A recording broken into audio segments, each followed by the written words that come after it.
Hey YouTube, Dawson Ryder here. This is going to be my sort of Power Rangers Dino Fury series review. I mean, it basically is. I'm going to be going over my overall thoughts on basically what I liked and what I think worked about Dino Fury as a series, both seasons. My criticisms as well.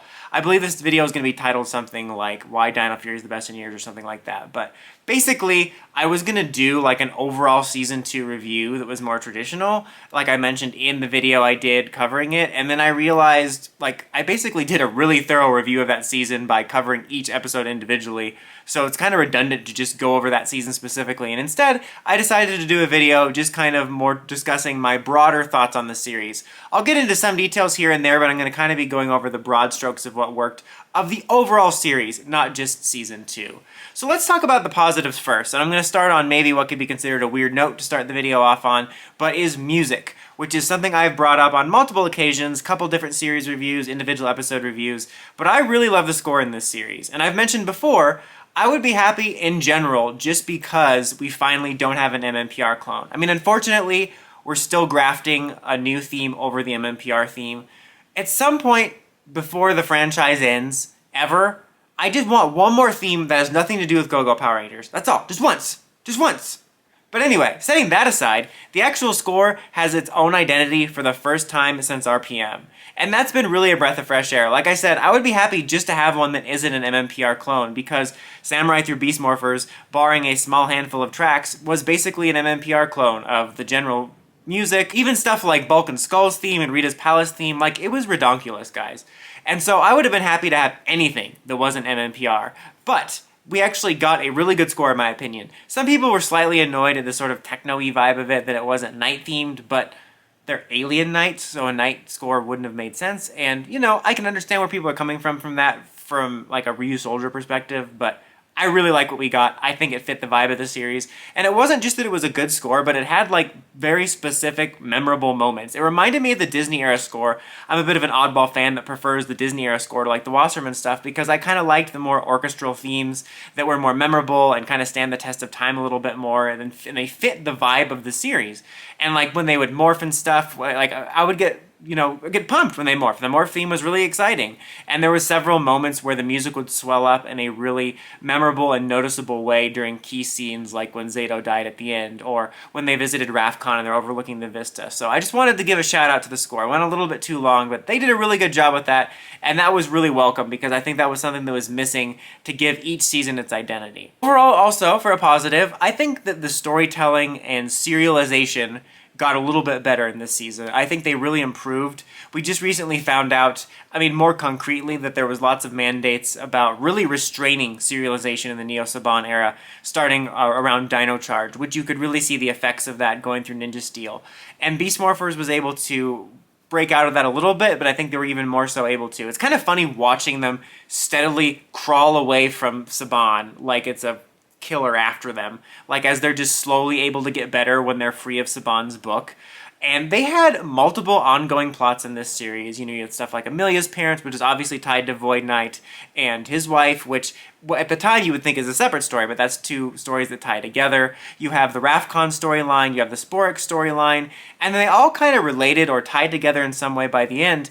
And there was always a lot going on, and in particular in the second season, I think they did a really good job of keeping the plot momentum going, especially for a PR series, even better than some Sentai series, where there would always be something contributing to the plot, even if it was really small.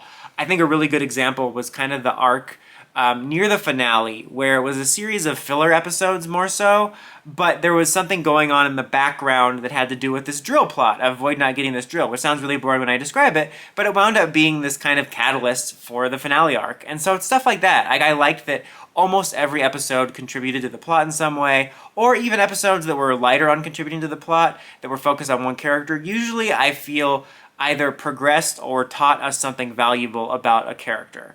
I really do like the story lore we had in this series. Like, I find the Sporix to be kind of a cool antagonist, because the Sporix themselves don't have like a traditional like big bad villain structure like we always have. They're more or less just a group of aimless monsters of destruction that are used as tools for other characters, and I think that's a cool concept. I really like Void Knight and Void Queen as a villain. Obviously, this being this form of PR, we can't explore deeper concepts and ramifications of their actions, but it's very interesting to have like a character like Void Knight who was doing this all for his wife and wasn't under a spell or anything. The armor wasn't negative. I mean, he obviously was a little bit burned by his experience with Area 62, which I'm sure made him a little bit more of a vicious person than he was before he landed. But he wasn't under any kind of control like Korag or anything, and he did some questionable things, but it makes him a more complex character. Likewise with Void Queen, who went a little bit crazy, but that was a little bit under control of like the Sporix, like it was warping her mind, but it came from a core motivation. It wasn't like Blaze and Roxy, where they got turned evil and then they're like, oh golly gee, we're fine now, and somehow Blaze isn't a douchebag after he got turned good.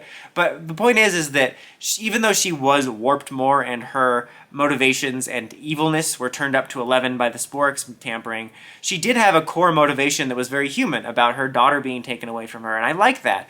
I really hope that that could possibly be touched on a little bit if we bring those characters back in Cosmic Fury, or if we ever bring them back in a comic or something. I think that's ripe for that type of story where we could delve deeper into that, but still, I really like them as unique villains, even though I'm not a big fan of the Weisel counterpart and Mucus. I did like the robot generals and just how those worked, how they incorporated that, like the main big bads from U-Soldier were turned into these robot generals that would be like second in command and command the Sporix. I liked that structure. I have mixed thoughts on Zedd's return. I'm going to put a pin in that, and that's going to kind of be the divider subject between the positives and the negatives. Going back to lore, I really liked stuff like the Morphin Masters and their introduction in this series. I know some people labeled it as fan service, and I mean, I know that there was arguably some fan service in the form of explaining powers and stuff, but I wouldn't say the Morphin Masters are that huge a fan service. I mean, they are based off of the comics, the designs and stuff, and inspired by that, which is really cool, which is like a deeper cut for people that read the comics. But outside of that, they were only mentioned in the show universe once in MMPR. And for me, even though I connect them to the comic and kind of did this overall storytelling, I also kind of tie the Morphin Masters in this form, more specifically to Dino Fury. And I thought that it was a really cool way of expanding on the lore that was something specific to this series. And I didn't mind the explainers. Honestly, I think it did a good job of enhancing the lore of the Morphin Masters in this series to sort of solidify their role in the Ranger world in the context of Dino Fury, while also giving us some larger context for the PR world. And I thought that was cool, explaining some of the powers and stuff that we had questions about. You know, same thing with the Green Morphin Master being involved in some of the questionable situations, like Legendary Battle and Grid Connection. Some people were like really mad and called it like, you know, like a hand wavy, which it is. It is very hand wavy. It's a very easy explanation. And you don't necessarily always need to explain things, but PR does have a lot of things that could stand to be explained, and I didn't necessarily need all the explanations, but I was happy to get them. And honestly, for me, it didn't feel that clunky. I think it retroactively created kind of a through line for the modern era, which was kind of cool. And I wouldn't call it lazy exactly, because I think that word gets thrown around way too much. It's almost the opposite for me, because they kind of went out of their way to think, like, what are some sort of things we could clean up? Like, we have this story we want to tell anyway. Could we clean up some questions and maybe some complaints fans have? So I really like that. I think the Morphin Masters were a really positive addition. I think it added to the overall special feel of the Power Rangers world involving the grid and being a Power Ranger, which was really what separates the series for me as my favorite of like the three that I follow. Is there's something special about that lore, and I think this really highlighted that. Also, personally, really liked the characters in this season. I mean, except for Ollie. No offense to the actor. The actor did a good job. And the character of Ollie did have some nice moments and a couple moments to reflect on his growth. But I, to be fair, hate that science-minded character that's like so focused on science they can't have any fun or imagination. And I hate that type of character both in shows and in real life. But I think in this case it was extra frustrating because I hate when you have that type of character that lives in a world where supernatural stuff is like confirmed to be real. And they're still skeptical. It's like that lady in Lightspeed Rescue that says monsters don't exist. He was channeling big Lightspeed Rescue monster identity lady. Like, so, yeah, that pissed me off. I didn't like that.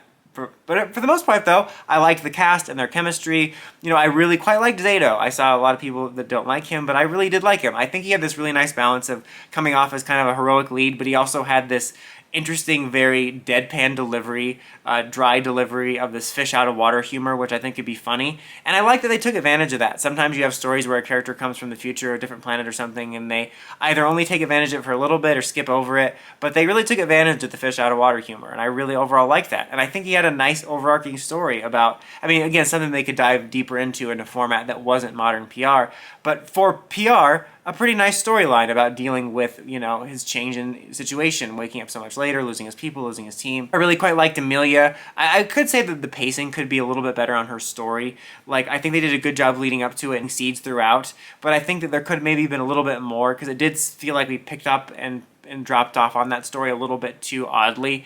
But at the same time, I'm also glad that it didn't dominate the series. Like Tyler's story with his dad, I feel that even though it was obviously a core part of his character, I think it really dominated the character and the overall story, so I'm glad it didn't overshadow it. But I really like the idea with her character in particular of her being interested in the paranormal and the alien, which tied into a lot of the stuff like Area 62, which was another aspect of the series I liked. I thought Area 62 was a really cool lore addition that I would love to see explored. But sorry about that sidetrack. But I like that she was interested in that because of what happened to her parents, and it all kind of tied together nicely. Yeah, Izzy and Javi, I do like Javi, I want to say, but I feel that of the characters, I think he felt like he got the least focus and was the most forgettable, to the point where I kept calling him Chase. Sometimes I did it on purpose because I knew that I was going to do it, but seriously, I did it all the time on accident, like 80% of the time. But I do like him. I just feel that he wasn't as memorable as the others. But one thing I will say that I really liked about Javi and Izzy together is I think they have really good sibling chemistry, and some of the funniest moments in the series for me were little interactions between them about stuff that happened to them when they were younger, or inside jokes, or even just facial expressions. Not gonna sound weird here. It reminded me of Haley and Calvin.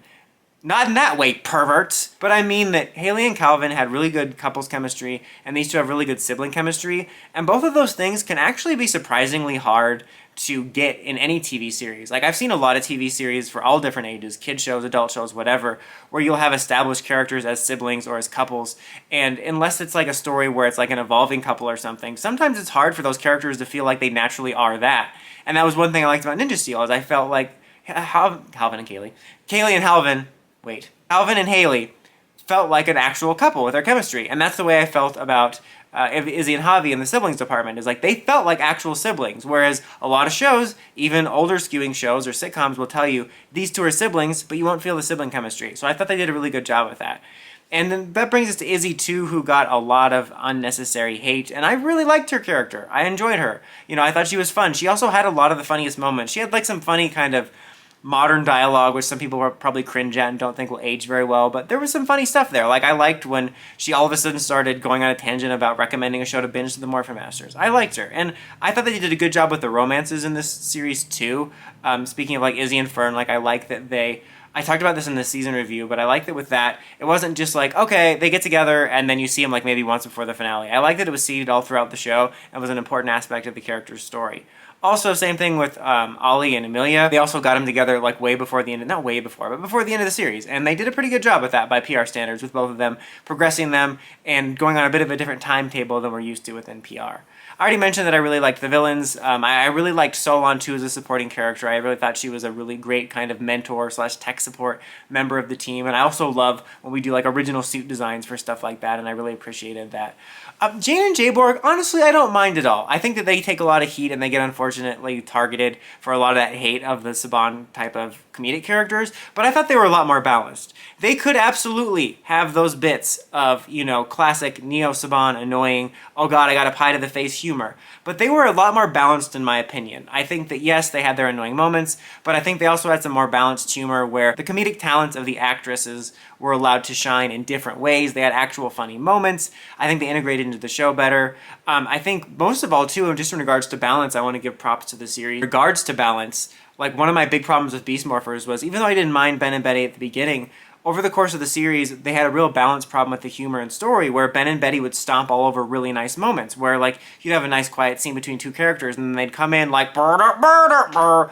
You never had that with Jane and Jayborg. Their scenes were self-contained where they needed to be. You didn't have a nice scene with Amelia talking about her parents and then them coming in and being like, oh no, I got a pie! I also love that within the series they balanced the humor as well, in terms of most Neo Saban series, like 90% of the humor was only there for the comedic characters, but they balanced the humor around the whole cast. Almost all the Rangers got to have funny moments and lines, so it didn't make it feel like the only humor in town was the outdated Saban humor, and I think they did a good job with balancing it, even if they weren't perfect. And before I get to like the negatives or whatever briefly, just the mixed aspects, I was a little mixed on Zedd. You know, I really did like the suit. Some people like to tear apart the suit for it looking too bulky and kind of like Sledge. The only part I didn't like is that the Z isn't center on the tip of the helmet. I don't know why they couldn't get that right, but otherwise it looks kind of badass and bulky, to be honest.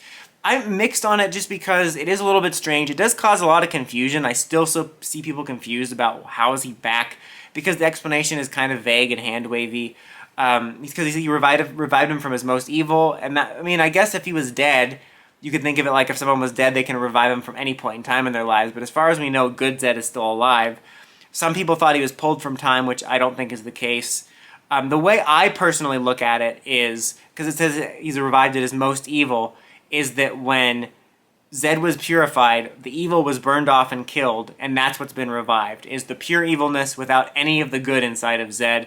Think Mesogog, Mercer, when they separated, and Mesogog was a lot more vicious after that. That's the way I choose to think of it. It's mixed. I think in the second half of Dino Fury Season 2, I really liked him a lot more. He felt a lot more naturally like his character. His voice was improved. He had some pretty good plans. I was enjoying him a lot more and was a little bit more on board for him for Cosmic Fury. But I was just mixed. I felt like it was kind of unnecessary, sometimes pulled focus. It felt like almost every other time I saw him, sometimes I kind of dug it and sometimes I didn't. So I don't know. I just have very mixed thoughts on him. I did like that it added an extra bit of storyline to the series though. Like in addition to having the Sporix and the Void stuff going on, you had the Zedd stuff too. And it's kind of like in series like Overdrive when you have multiple villain factions going on. But I was a little bit mixed on him. We'll see how I feel when it all possibly or hopefully comes to an end with Cosmic Fury in regards to Zedd's story, I mean. Just for the negatives, like I really do like the series a lot. Honestly, I think it made a lot of improvements. Really a lot of improvements from Beast Morphers, but it's not perfect. You know, it's not perfect by any means. It still had some Neo Saban holdovers just with the way it feels, some of the clunky dialogue. I think most of all, really my only main complaint, I mean, I have little stuff here and there, like some of the pacing can be better, some aspects could be explored more, all that type of stuff, but is the forced moral lessons were still there, sometimes even in the second half of Beast Morphers. And you know, that's something that PR has always done, even in its later, more mature seasons.